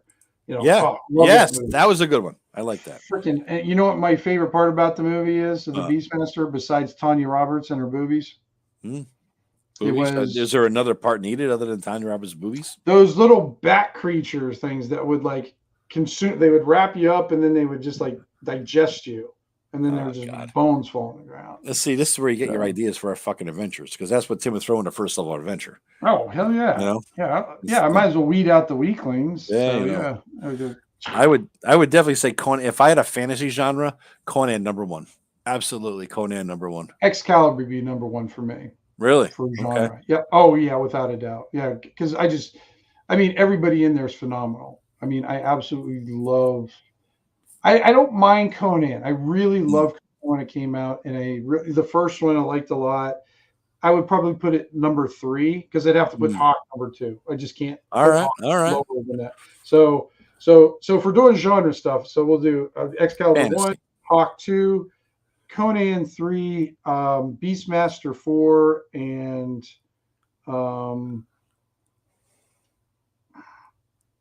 I guess I would do what you guys do, and then Squeaky and Lord of the Rings is something along those lines. Yep. I would have to go Conan. I do like the Lord. I like the Lord of the Rings movies better than I do the books. Yeah, I agree. The books were too dry for my taste. My brother loves. There's too much fucking singing in them, and Tom Bombadil. I'm not a Tom Bombadil fan. Yeah, I skipped all that shit. And it showed I always wanted to know what happened to Aragorn when he went into the Valley of the Dead, and in the book they skip over it. They don't describe anything, and it just pissed me off. At least in the movie they show, and I was like, that was phenomenal. Dude, all right, Diatus is through. I was thinking to myself, what are they? So Conan is definitely #1. I would think. I think that I was going to go with Monty Python Holy Grail, but you're right. Braveheart comes in at #2. Monty Python for 3. I would go for Lord of the Rings for 4 and Excalibur for 5. Yeah, those are some good ones. Gladiator, Braveheart. Not a Gladiator fan. I just didn't. Man, I was like, wasn't a thing for me. No, you didn't like Gladiator? No. It was too. No, I thought I liked it. Too much something. It was just too much. I don't know. There was no. It was just a brawl, in a weird sense. I'm using it as a metaphor. It was just a thing. There's nothing deep about it. It was predictable. It was well written and well executed for the simple thing that it was. You know what I'm saying? There was nothing that surprised me in it. It didn't draw me into the world very much. There was not a lot of legend and lore. It was just a dude who was Lord of the Rings surprised you? No, because I read it. I know, that's what I'm saying. But when I read it, it was surprising. But yeah, Gladiator brought no. I mean, it could have been set anywhere. It didn't have to be Rome at all. You know what I mean? It could have been anything, anywhere. What are PA books, Terry? I read the Beastmaster books, which were PA, not fantasy. I don't know. Is that? Yeah, I don't know what PA means. I don't either. Yeah. Let's see. Yeah, you got Thraxus with the Goonies, isn't it? Yeah. Well, someone one later grew up to be a Hobbit, huh? Yeah. Yeah. We got Flash Gordon. I forgot about Flash Gordon. Yeah. Post-apocalyptic. Oh, yeah. I guess I didn't get that in the movie, but I guess you can see it like that. Which one? Flash? Beastmaster. Alien. Alien. Yeah, Alien would definitely make my top 5 sci-fi movies. The original Alien. Yeah, hell yeah. Yeah, that's for sure. Let's see your Crawl. You know what? It's been so long since I've watched Crawl. I don't even remember that much about it. How come no one says Wrath of Khan? Wrath of Khan? Well, that's a good sci-fi one. I mean, that would be up there with movies. We're kind of on the fantasy version ones right now, but yeah, Wrath of Khan is an all-time favorite. Yeah. I mean, as far as Star Wars or Star Trek movies, I mean, I think it's the, what do you call it? The best one that all are measured by. I agree. Yeah, nobody would doubt. I mean, that's the most popular, best thing. Well, and then you got Ricardo Montalban. Oh, Kubrick, 2001: Space Odyssey. That's one of those movies that either you love it or you hate it. I didn't understand it at the beginning, Tim. I did not get it. Since Kubrick's he's like my favorite. Well, one of my favorite. Really? Oh yeah, absolutely. Yeah. Kubrick's one of my favorite directors of all time. Troy, I believe it or not, I didn't see Troy. Yeah, couldn't see it. yeah, I watched Troy and I wanted to like it, but I don't know. Everybody just seemed like they were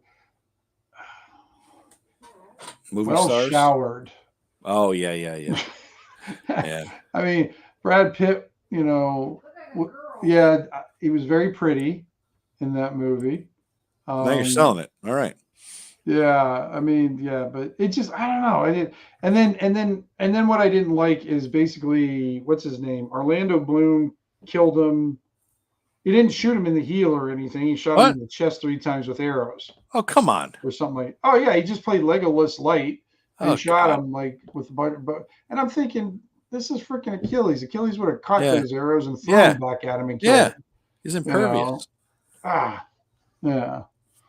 And, oh, dude, Oh, Dietas asked before when he joined. He says that what I missed, dude. We showed your. did Yeah. we? Yeah, we Yeah. showed He wasn't here your then. So picture. I thought he was. Oh, no. yeah. Yeah. So we showed your picture, man. You Everybody know, liked it. Troy. I mean, I was a big fan of Eric Bana at the time when he was doing all that stuff. But legend. I'm going to tell you a secret, Thrax. Is I walked out of I walked out of Legend. I couldn't. I just hated it so much. I had to walk out on it. I did I, not. I don't. I tried to watch. Me and my friend went to go see it, and then the first 5 minutes I was watching, I'm like, I want to go watch. There was another movie playing. I want to go watch that one instead. This sucks. I don't know why. I just had this like visceral reaction to it. And then a half an hour into it, well, you kept on saying, no, let's just watch it. Let's watch it. And then we get like a half an hour, 45 minutes, and then he wanted to leave. I'm like, no, you asshole. You wanted to stay. Now we got to stay and watch this movie thing. And then I think another 10 minutes passed. I'm like, no, I got to go. I got to go. We're going to start throwing things. Well, it just wasn't for me. I mean, a lot of people love Legend, and I watched it. I started a couple times, and I just couldn't get into it, so I stopped. This Color Out of Space is awesome. That was pretty good. That was pretty good. I mean, to the best extent you can, it captured the Lovecraft kind of like weird ass fear. You know, that was actually pretty good. But there are really no great Lovecraft movies. I mean, how do you capture non-Euclidean geometry structures on film? What does that even mean? You know what I mean? It's one of those things. I think it's one of those movies. I think if you do and this is my theory, anyways. I think if you do a proper Cthulhu mythos type of setting, first of all, it has to be done in black and white. Yeah, it has to be set back, of course. I don't want to do Victorian. I don't like Victorian. I'd rather see like a 40s or 50s type of setting. And you can only hit at what's out there. You can never show it. Okay. You can only hint like some of the best horror movies sometimes are the ones where you never really see the creature. You just see hints of it. And I think that's what you have to do. The horror has to be what's the difference? Implicit instead of explicit. Yeah, the anticipation of the dread. Yeah. Right. Yeah, and just feeding off of I think that's the only way to really, because I mean we've got Godzilla and King Kong monsters destroying shit and everything. So you put some tentacles on it, you got Cthulhu, but it's not going to make it Cthulhu. I mean they should be scarier than that. But we've seen so many pictures like the culture's filled with it. But like if you get like the Mountains of Madness where they just hint at this horrible shit, but they don't really. They're not really showing it. They hint and then horrible things start happening. And I don't know. I think that would be the only way you can successfully do it. I agree. In my opinion. Yeah. The only thing I can think of is an audio performance, dude, because they have to close your eyes and imagine what they're describing. I don't know that they can actually pull it off. I mean, the only good Cthulhu-inspired, Cthulhu-esque thing is sort of bridged the gap between Godzilla and Cthulhu was Cloverfield. I thought that was pretty well done. Right. It wasn't Cthulhu, but it was something in between. Mike said True Detective. Yeah, the first season that was really good, phenomenal. You're right. They really did pull off the whole Cthulhu thing with that, and brought it into like conspiracy theory land. My fucking and they didn't promise any big monsters. The monsters were the people. It just includes. I think that was. Yeah, I thought. Especially that first season. I love that one episode where it was just one shot. The entire episode Yes, was just we one had in the flipping biker shot. place, right? Yep. Yes, Yep. that was amazing. I Yeah. could not believe it. It was the best, and to this day is the best cinematography I've ever seen done. I got to in go any back and movie. rewatch that first season. And they have the fourth season out now with Jodie Foster. That's terrible. And that's the only one that's been interesting. What? I heard it suck balls, dude. But yeah. Did you watch You it? always rely on other people's opinions. Yeah. Watch it for yourself. I trust. You know, did you watch it yet? Mm-mm. Yeah. I heard it's no, all because it was still coming out. I want to watch it when it was all released. Yeah. And then I got to make sure it's okay, because like usually when I watch stuff, watch it together with Ivy, and if it's too gory, she watched actually the first season with me, and she liked the first season a lot. It was good. But if it gets too gory, then it's just not for her, you know. So yeah, I heard great things about Shogun. That's I'm waiting Which for that one? to finish. Shogun. I heard it's true to the book, which I'm really happy about. Oh, the original Shogun. Yeah, the original Shogun book. There's a miniseries on something or another going on. They got there used to be there was a miniseries out in the 80s. In the 80s, was it Richard Chamberlain? Yes, he was the king of miniseries. He was doing Thornbirds. Yes, he was. All that shit, you know, he was everywhere. This fucking guy. But I remember begging my parents, please, can I watch Shogun? Because I was into Kung Fu and all these, you know, the Channel 5 Kung Fu shows. I wanted to watch Shogun. I think it's all going to be a Kung Fu fest, right? And because I tried to read the book at age 10 and I couldn't figure it out, but I knew enough to know that it was kind of neat. And it was like this thick when it came. Oh God, 1,000 pages. I begged and groveled, you know, and then they didn't let me. They let me 1 hour, and I'm like, but I have to watch the whole thing. They didn't understand the concept of miniseries. You know what I mean? It's like, what good is it watching an hour before bed, and I'm missing the next hour? You know, I mean, and as long as my father's show wasn't on, you know, so I'm like, son of a bitch.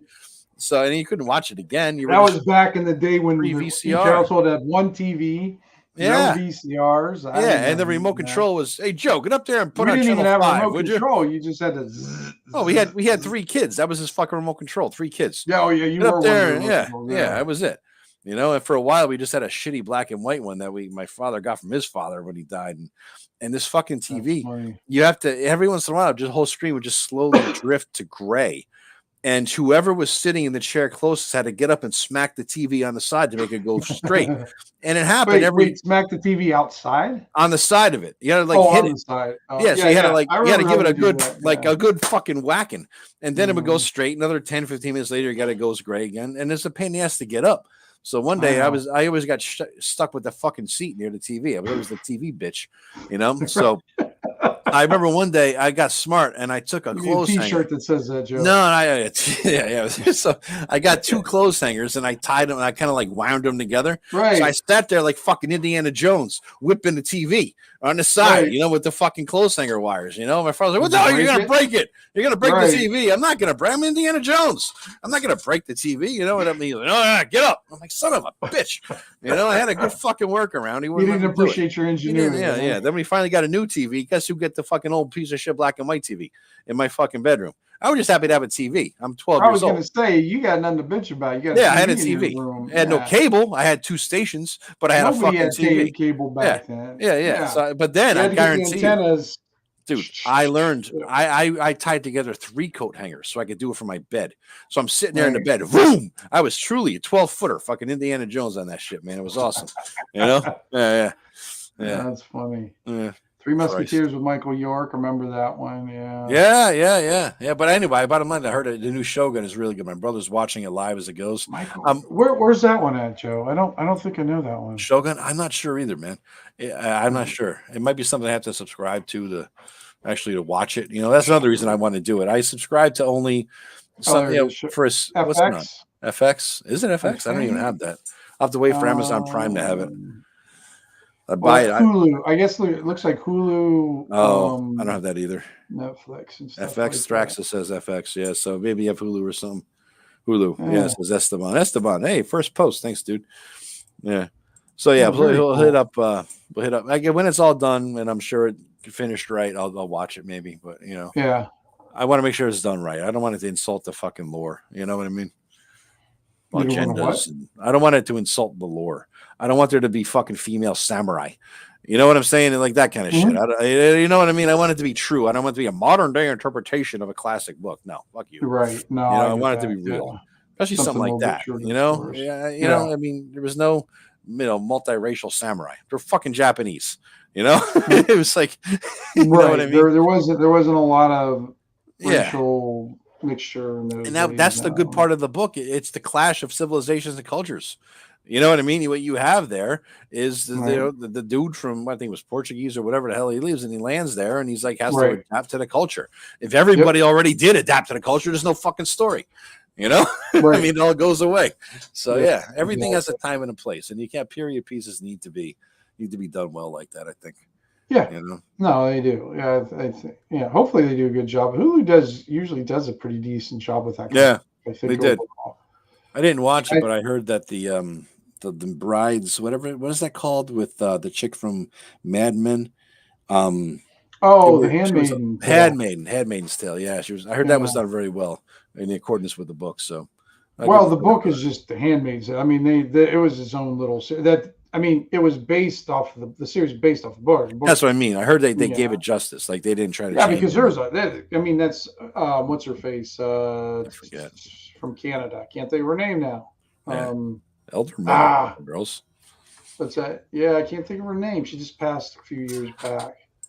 Amazing writer, and I can't think of her. Yeah. Oh, help me out here, guys. I don't even know.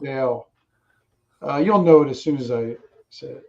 Anybody? Bueller? I forget. But... Oh, you sent me another one after that? Oh, nice. Another one. I must have. Yeah, there was. I thought I did send that one, but maybe let me check it out again here. I can. All right. Get it there again. Yeah, so that's one thing I'll watch eventually. You know, that I'll get to that. That sounds good. Yeah. I don't have anything queued up that I'm excited to see right now. No, not really. You know what I did? You know what I started, Tim? I'm not an anime guy. I don't care about any of that shit. But a million years ago, I had a friend of mine who got me started to watch a couple episodes of Death Note, and it's an anime that's a classic anime. And then there's just some demon gives a kid a book that if you write the name of the person there, they die. Right. It's just creepy, morbid, weird. And I mean, I'm sure there's some great stuff in it. Yeah. Oh yeah, the sweet potatoes are already out of the oven, man. If I didn't take them out an hour ago, they'd be fucking crispy. I was gonna say they wouldn't be sweet anymore. No, they'd be done. Yeah, they're all done. I got them sitting on the table. I didn't put them away yet. What do you do with them, Joe? Do you just eat them like that? Yeah, I'll throw them in because I made the chicken and I got it already in a Tupperware. I'll throw one sweet potato in the Tupperware with the chicken. Open a can of corn or something like that. Throw it in there. I'll nuke the whole fucker up and we're good to go. You know, I'll tell you. I mean, I know you don't bake it all, Joe. Here's the cooking portion of the show tonight, guys. Ivy makes these sweet potato wraps. She makes wraps. Really? You know, they are so good, Joe. Yeah. And I'm not much of a wrap person, but all right. Yeah, I can have Ivy send you the. Yeah, so she's shooting the recipe. Yeah. Tell her she got her channel together again. She can show everybody the recipe. Just get on there. Get it going. I know. Yeah. She's working. Eventually. She's actually, I think she's closer to getting it done than. Good. I can't seem to get my one-time code to show up. Joe wants your sweet potato wrap recipe. It's not a recipe, but if he can wing it, I can send it to him. All right. It's not a recipe? Okay. There's no weights. You just kind of do it by feel. You do it by feel. Well, we don't want Joe feeling anything or cooking's off the table. I feel stuff okay.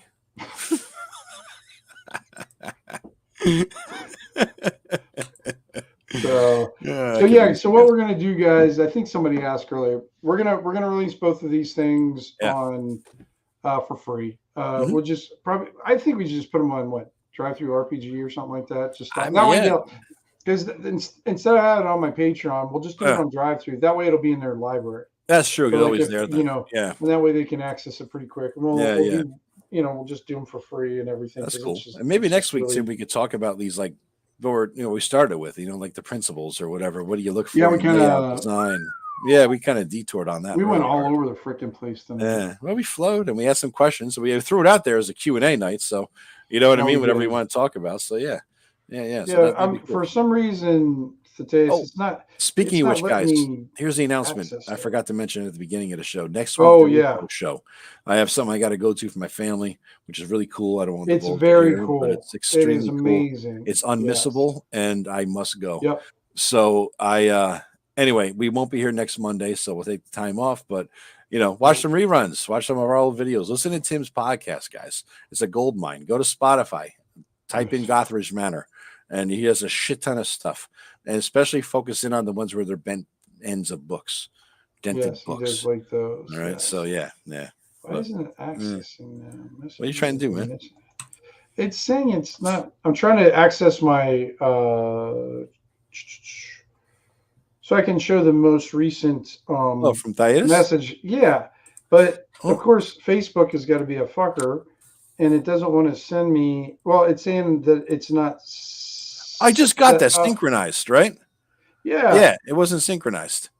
Okay. I had the same fucking message. Oh, yeah. This is definitely much better or much more detailed and stuff. I don't have it either, actually. I don't see it. Well, I got it on my phone now. Here, okay. Maybe I'll make it. I'll show it on my phone. Hopefully. Yeah.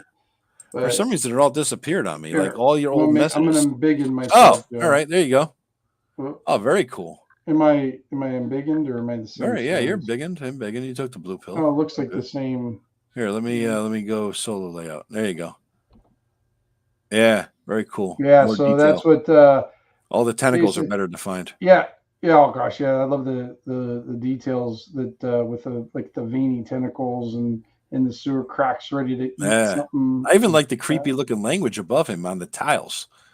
It's not a language. I just noticed that, but but it has cool. Has both virtual language and design there. You know what I mean? So that's kind of cool. Yeah, it does look more like a kind of a language, almost like some Cthulhuid language up there. No, that's cool. So so we'll add that to it. Thank you, Thaddeus, for the artwork. I know you've been talking. So what he did, guys, for us is he just sent it to us out of the blue, which was fantastic. And then he's got something official here. So Gothridge Manor podcast is very good. Usually Tim after work or on the road waiting for Ivy to buy some more pots or pans. I was doing one today, actually. Yeah. So she's in the store. He's like, "Hey, I'm doing a pots and pans podcast, guys," and then he usually it's called a drive home. But usually I do drive home podcasts. Mm-hmm. Yeah, usually drive home. But then he has some operating difficulty and he apologizes about something that he fucked up, and then he starts again. Yeah, I kind of. Then you get the show. I get the show. It's like, it's my third attempt at doing this. Yes, that's what. Yeah, exactly. Right. Yeah. My 98th attempt to try this. I was 56 when I started. I'm now 57. But here we go. Yeah, Mike, I've been doing it for since the beginning of Anchor days I don't even know how long ago it is. It's a lot of episodes. The funny thing is, Mike, is if you go on Apple or one of the other things, you're going to find 2 Gothridge Manor podcasts because I made one early on. There's about 10 episodes on that one. And then for some reason, when I logged on next time, for some reason, I made another Gothridge Manor one. And then now there's I don't know. I know you love it. Yeah, because it's just my technological challenges that I don't do well with. And then there's one that you're going to see that has 400 or 500 freaking. Yeah, that's your Spotify link there. So Spotify has the fucking bulk of them. Yeah, it keeps going and going. Yeah. I've never been on this one with Spotify. Really? That's what I always use. Wow, it goes. You got a lot, dude. I know. I told you I've been doing it for I don't know how many years. I think there's like 400 or 500. I'm back to 2019. I'm just scrolling down. See how many episodes are? No, it doesn't list like that. It doesn't list. Oh, it doesn't. No, unfortunately, this I got to figure out. When I'm old too. Oh yeah, because if you go on, I think it's on the Apple podcast. They tell you how many episodes. April of 2018 was his first one. A romping of 3 minutes and 3 seconds, and well, that wasn't my first one. My first one was actually the other episode. Yeah, the only place to see that though is on the Anchor app. It's right unless you put it on Apple or something. But No. They automatically aggregated it into Apple. Oh, okay. It did that from the beginning. That was one of the big selling points. One, it was free. Two, it went to Apple and 8 other ones. Yeah. And then that was back when you could leave messages. Yes, it was fun. And you were trying to have people revolt against me about rock grubs. Because rock grubs are evil. All right. I'm gonna put that as an evil DM trick, actually. Rock grubs. Let me write that shit. You said that before. I did. I didn't do it yet though. You forgot. I forgot because I'm old. Where's my It's not a trick. It's just a monster. It's just pure evil. You don't do rock grubs. I was trying to figure out. I wanted to actually. What I wanted to do was it was less bust your balls. That was just a bonus. Let me write down rock grubs before I forget yet again. It was more. I wanted to see if I could make something go a little bit viral within our tiny little community within the community.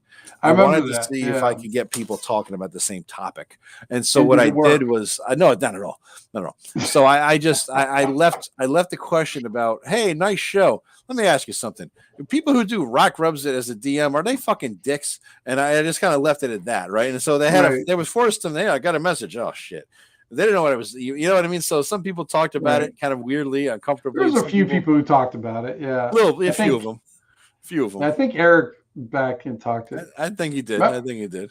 Well, remember when Eric first started podcasting? Yeah. He was like, hi, this is Eric Tenkar. This is the Tenkar. He was just so I was so funny. And then I sent Eric a message like, Eric, what the hell are you doing? You got to stick up your ass. Just talk, man. Just be yourself. Yeah. So everybody has the anchor voice.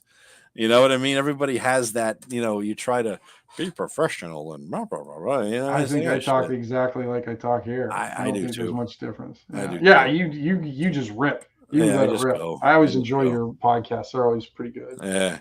It's funny. Thanks I came for log into Anchor subscribing, Terry. I send them out every once in a while. Rust Monsters. Oh, they're dickhead chicks. That's another. That's going on my list. Where's my list? I just lost my list already. All right, Rust. You lost. I put it away in a safe place. I wouldn't lose it. Your list of dickhead monsters, is that what it is? Just dickhead DM moves. Yeah, I had a little thing going on my show here, my shorts, because I need a shorts, right?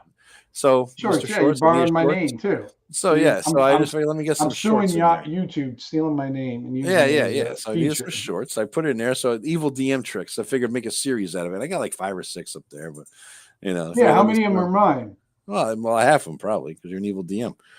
So that's where I learned all my shit from. I mean, Christ. Yeah. Yeah, no, it's a wonderful thing to have horrible standards. Jerk. Hey, rock grubs or jelly cubes too. Oh yeah. We could almost do a show on jerk monsters. Jerk moves, jerk monsters. Yeah, that'd be great. What are the asshole monsters of the in there? That's funny. Well, dude, it's about 9:45 for our hour-long show. Yeah, no, good. Yeah. Thanks again for hanging out, everybody. Just remember, next week, no show. Joe's got a very important thing to go to. It is a very. Are you allowed to talk about it next time we meet? No, because identification purposes. I understand. You know what I mean? So, but it is very cool, guys. Yeah, it's a very cool thing. Yeah. It's a good. It's not a shit reason. He's got a very good. Yeah. We try to make sure that we always do this. We're sicker. We both had the colds or the flu or whatever. Yeah, we've been trying to be as consistent as possible. How many shows have we done in a row? God, I don't even know, man. We started in January, didn't we? Did we? Let me see here. I have the live. How many live shows have we done? So counting. So tonight is 1, 2, 3, 4. Count them. Gonna have to take out the shoes, 5, 6. Shit. 7. I don't know. A dozen. Who the fuck knows, dude? I don't know. 50, 20? Because somebody's a random party generator. I got to take them out, and I can't do that thinking on the fly here, No, I get that. Yeah, so we got about a dozen in there, maybe. But we're trying to be consistent with this. Yeah. And I've got maybe another possible guest that we might have on. I don't know when yet. I should say, I thought of a couple of other guys maybe to bring on and everything. All right. And then plus, I kind of want to set something up for start thinking about doing that Shadow Dart one-shot game. Okay. All right. That would be kind of cool. We'd have to set up probably a different time and a different day though, because like Yeah. I don't know, doing it later, Sunday afternoon kind of thing, maybe. Something like that. Yeah, Sunday morning. We got 15 shows, Tim. I just counted them. 15. We did 15. So almost. Yeah. So you're gonna blow our streak at 4 months, huh? Yeah. Oh man, that's okay though. It's a good thing. Yeah. 15 shows. So yeah, we'll get back on the streak here, guys, and I've got a video I'm gonna release too. So cool. Soon. And then a quick plug for all you guys. I mean, I know I've had quite a few join already, but I got my Patreon, guys. Like I said, don't have to join it for money. Just join to get the free shit, so you'll get alerted. And then sometimes I do like I don't know what do you call it, announcements of things I'm gonna do. Joe's gonna do. Yeah. You get the early alert thing there. Yeah, because they have a chat thing on there now. They do. Yeah, you started doing it. Yeah, so I started using that a little bit. I didn't use it tonight for some reason. I used just did a release on it, but I'll have to use that. Get used to doing that. So getting circumcised. Yeah. Yeah. Yeah, that's gonna take a while because he's a big dick. That's it. I just gotta. Yeah, if you guys think about it, show him a Patreon. Like I said, it's not a money thing. It's just more where I just share out my stuff at. That's sort of like one of my main share places. But like $4 or $5 to subscribe, and you get everything print. I mean, it's worth it, guys. Yeah, and I've done pretty well actually lately. I mean, I haven't released much in the past couple weeks, but let me see. Let me give a quick shout outs to a couple of my new guys out there. Got subs from tonight? Oh, I don't know about tonight. Just throughout, it tells me when I get them. So I'm at 316. So in the last, where it is. Me using technology, so I got Carter, I got Mark, Zinger, Shannon Ferguson, Ash Dunbar, Ryan Woodworth, Frank Salazar, Balail. So I got demons following me now. Nice. That's okay. That's all right. That's all right. But I guess in the past 30 days, I've gotten, and this includes free, but I got a few paid, a couple paid ones. Where is it at? You got a few new paid ones then? That's good. Yeah, I've gotten good. two new paid ones in recent weeks. So yeah, it's been good. It's kind of revitalized it because my Patreon was kind of gasping for air in the last thing. So I've got 15. Okay, so they give you here's what the stats look like. I don't know if you guys can see that. We got solo layout.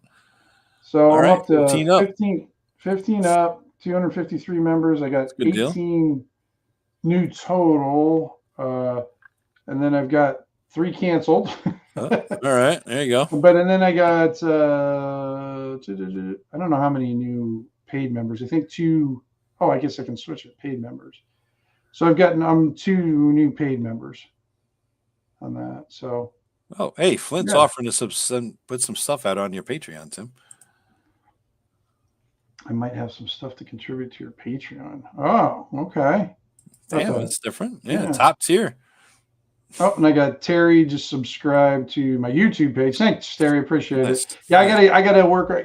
Joe and I, while we've been doing these lives, I haven't been doing my solo stuff. So exactly, it's taking up my time. Yeah.